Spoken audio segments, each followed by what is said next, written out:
Hello, everybody. This is Siddharth, Director here at Alleal Capital. Before I introduce the next company, I'd love to give a brief introduction about them. So, artificial intelligence, as you know, is rapidly changing from a day-to-day basis. And what it's also doing is transforming clinical medicine by enhancing physicians' ability to diagnose disease earlier and more accurately. It helps them predict patient outcomes and personalize treatment plans. From AI algorithms that can detect cancer in medical imaging with superhuman precision to machine learning models that help predict which patients are at risk for heart failure or sepsis. These technologies are becoming powerful tools that augment clinical decision making. Rather than replacing clinicians, AI serves as an intelligent assistant that can process vast amounts of data, identify patterns humans might miss, and provide evidence based recommendations. With that said, I'd love to introduce Diagnos Medical, who are hoping to transform how eye care is delivered to patients. I'd love to introduce Andre, the CEO. Well, hi, everybody. Good morning or good afternoon, wherever you are. My name is Andre Laurent. I'm the CEO of Diagnos. I've been in the machine learning AI since 1975. So through the years, I've worked on many different projects. Today, I'm going to show you what we have built and in production in terms of medical imaging, looking at the back of your eye, and finding anything that's related to the eye. So I'm leave it to you, Sid. So, why don't you give us a brief introduction about what the technology is and how does it differ from kind of current AI models or AI algorithms that might be attempting to do the same thing? Sure. So what we've built is based on more traditional AI algorithms. We don't use regenerative AI, and we've actually had to train the AI engine to look at different types of diseases and the impact it has on the back of your eye. So our mission is to really protect your eyes and make sure you don't go blind. We've done over 450,000 people that we have actually taken pictures of the back of their eye through a retinal fundus camera, and had enough information to actually build the AI engine to be very robust and very specific in terms of what we are looking for in the back of your eye. Gotcha. And can you give us some sort of statistics that you might have gotten from having screened so many patients? Oh, yes. I mean, what we see today worldwide is today you'll have about 2.2 billion patients or people that have eye diseases, either based on the chronic diseases such as diabetes, hypertension, glaucoma, AMD, and others that are related to the eye. So 1 out of 7 people will have some kind of vision-threatening disease in their lifetime. Today, there's 2.2 billion people on the planet with the same conditions. So it's a fairly large market to be in, and artificial intelligence is at the right time to analyze these images very quickly. And is this some super expensive technology that optometrists or ophthalmologists have to integrate into their practice? No, actually, our strategy is very simple. We want to be the lowest cost and then the highest performer out there. So at $5 per test, is very insignificant when you look at the impact it can have on you. Today, we have 1 test. We will go to 6 tests by the end of the year. 4 tests are now at the Health Canada for approval, Saudi FDA, and we are going to be filing our US FDA. So we've done a lot of patients worldwide. We know how to deal with the patients and also the large groups in the optometry world. And how big is this market? I mean, there's optometrists in Canada, the US, EU, the rest of the world. What do you estimate the size of the market to be? Well, today, from what we know, it's about $11 billion on an annual basis. It's fairly simple to calculate when you look at it. There's 1.1 million optometrists worldwide. There's hospitals and clinics.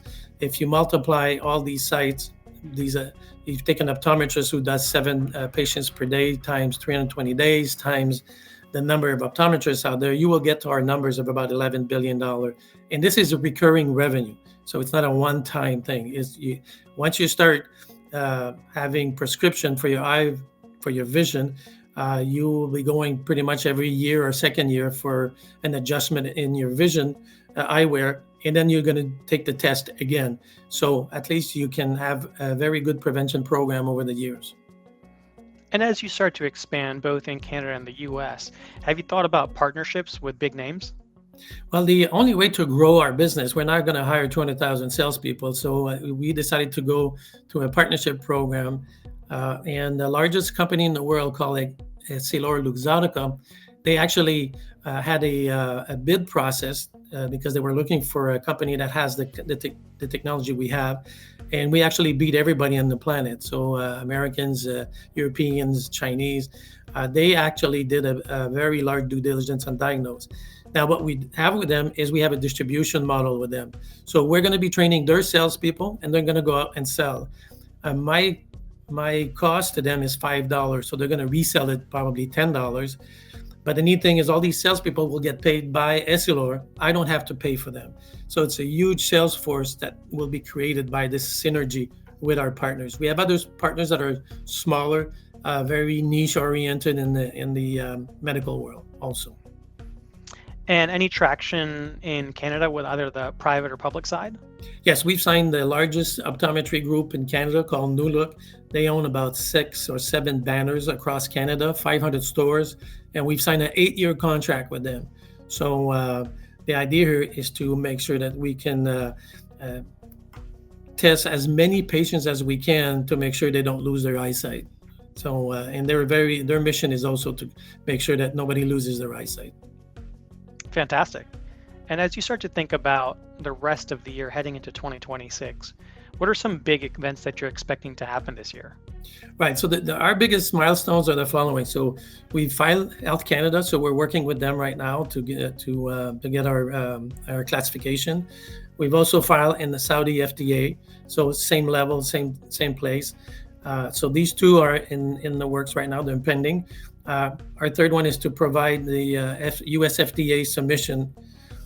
The fourth one is really keeping our ISO certification. Like in our business, ISO is a key. If you don't have ISO, you cannot apply for Health Canada. Same with the US FDA and so forth. So these are 4 biggest milestones. In terms of customer, we already signed them, so they're ready to go as soon as we get this regulatory acceptance from the governments. Gotcha. And with the last 30 seconds, what's the 1 or 2 sentences you want to tell investors? Well, for me, when I talk to an investor, it's all about risk. So we've eliminated the risk in terms of development. It's built, it's in production. The second thing is, do we have enough money on our financial worksheets to make sure that we get to where we want to go, and we are financed to get us through the financial next few months, next 6 months. And thirdly, we just have to keep on top of technology so that we don't miss out in terms of anything new development that's coming out in the AI world. So we have the customers. We've signed multi-year agreement. We have money. Right now, we're pretty much the underdog. We're just waiting for our approval. Once we have that, we start working the next day. So we don't have to start selling and having a 6 months process to get a client. We have the clients today, and they're actually waiting for us to deliver the regulatory stuff. And we have very good relationships with our customers today. Gotcha. So it seems that there's some sort of disconnect with where Diagnos is now and where it could be in 2026. Absolutely. I think that this year is a great time to invest in Diagnos. We have a very low price, but when you look at our competitors today that are private, their market caps are 300 million, 600 million. We have the customers. We actually beat them at the Essilor bid, and so at the 20 million market cap, this is a great investment for the future. Well, Andre, thank you for your time today. I appreciate it. Thank you, Siddharth.